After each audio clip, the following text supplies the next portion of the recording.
It's a bit early, I suppose, to be planning for the summer holidays just now. Lots of us are still remembering the holidays of the summer, which has just passed, and haven't planned at all for anything this year.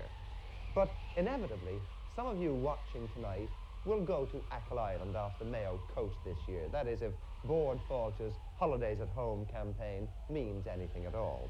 And no better place to go during the long, hot days of summer. But what's Achill like now in midwinter? Certainly it's just as beautiful, just as grand, just as rugged. If you strike it on one of those odd and unusual days in winter time when the weather is fair, it can be lovely indeed. The hotels, of course, are closed after the short summer season, and the beaches around Kiel and Dugord are deserted. The Atlantic storms batter the little villages and sweep down off the mountains. The people of Achill stay in their sturdy cottages, surrounded by bog and moor and hill and sea, because in all truth, there's not much else for them to do. Farming on Achill is something of a joke because the land is so poor. A cow and a calf and an acre or so of spuds makes a farmer on the island.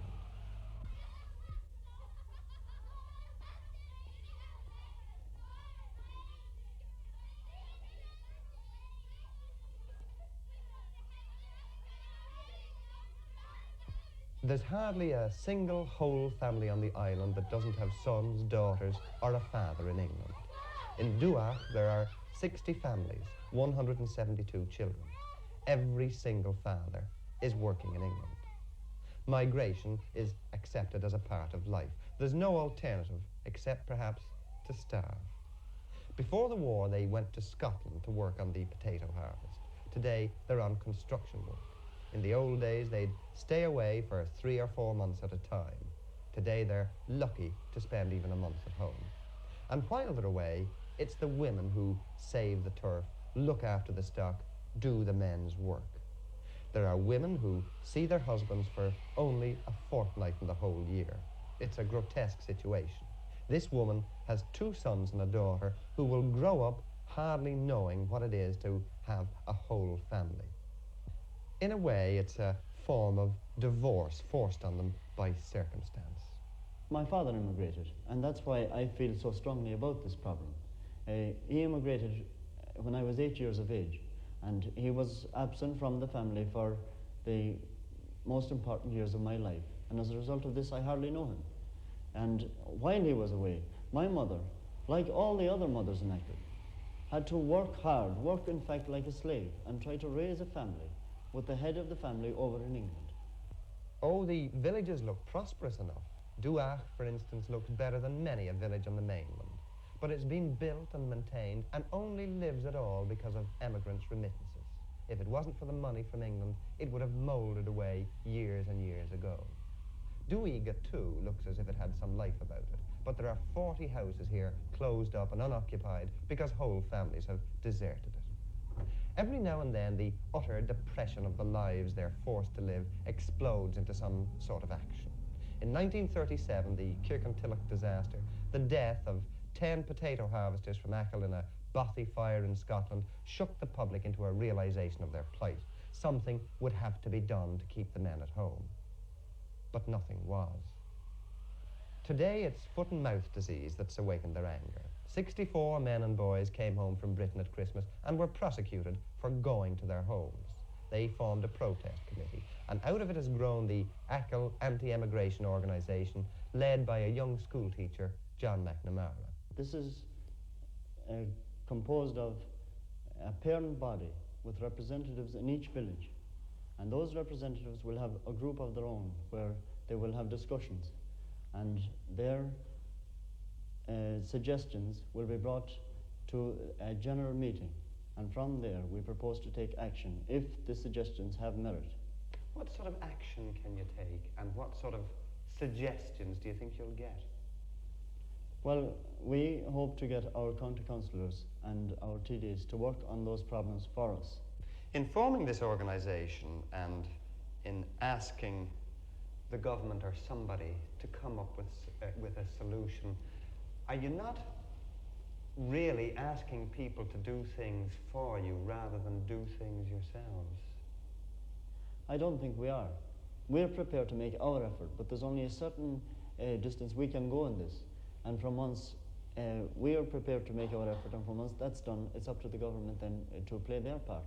Would you agree that there's been a certain apathy here, or not just recently, but over the years, about this whole problem? Here, if one looks at the census figures for the island, the total population doesn't seem to have fallen over the years all that dramatically. So where do you see the dangers? Well, it's true that the population as such has not dropped, but a very high percentage of the population is made up of old people and mothers of families and children. And when you take those out of them, there's very little left. I can show you from my roll book here that the numbers of children is definitely going down. Take for instance, in 1960 here, there were 80 pupils on roll.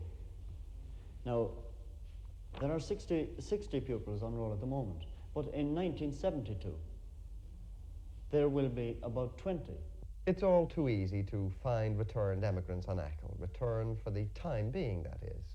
Without any work at all to keep them at home, back they must go as soon as their savings are exhausted. Oh, well, I've got a small shop of my own, a confectioner's shop, that's all, but that doesn't take in very much at the moment because the population is, as you know, in Achill has gone down. It wouldn't keep you and your family? No, it would not. Well, the reason I haven't come back, I'll stay as long as I can with my wife and mother-in-law. So I suppose I'll have to go back when the few pound is gone that I did send home. Has it ever occurred to you to move your whole family over to England? No, because I've got ties here, I can't very well do it. How long have you been back? In 6 months. And are you working while you're here? No, I did work for 4 days at the county council, but that's all. Have you ever worked in Ireland, apart from that, have you ever worked in Ireland at all? No, I haven't. You believe in this anti-emigration Of course I do, organisation? yes. Well, how is it going to get off the ground? How are you going to be able to persuade or pressure anybody in authority to make them bring an industry here? Is this not just a bit of a pipe dream? No, this is no pipe dream, no. I mean, Achill has ploughed more money into the national economy than has been put back in by the government here. In what way? From immigrants' remittances, money from England. It's been coming in here all the time. But this is all English money, which is much better than your Irish money as far as the national economy is concerned. But the government have never put one penny into Achill outside of tourism. Are you apathetic about the whole business, or have you tried to do anything yourselves to get going here on the island? Well, you can't get going from nothing. You have to go to England at least. Mick went to England for 15 years and made something. You have to get a start somewhere. You can't just start a business with nothing. The younger generation settled down in Britain. They got married in Britain, they got homes, and they stopped coming to Achill. The result is now that the population of Achill has dropped to, I suppose, nearly half of what it was. I have figures here to prove. You want me to quote Well, these figures? by all means. At present, the number of children under school age on the island is 170. Divided between the 14 national schools, this will mean that each school will have an average of 2.5 new pupils each year over the next 5 years. Meanwhile, 75% of the present pupils on roll will have left in the same period. Now, we're only going one way from those figures, and that's down, and very fast. But what do you have to do to stop emigration? The tourist industry doesn't seem to provide an immediate answer, although tourism is growing. Fishing has possibilities, but boats are dear and berthing facilities almost non-existent. Many a young man saves or sends home £500 or even £1,000 each year he works in England. His family couldn't live without it. A very conservative estimate puts income from emigrants' remittances at £8,000 a week.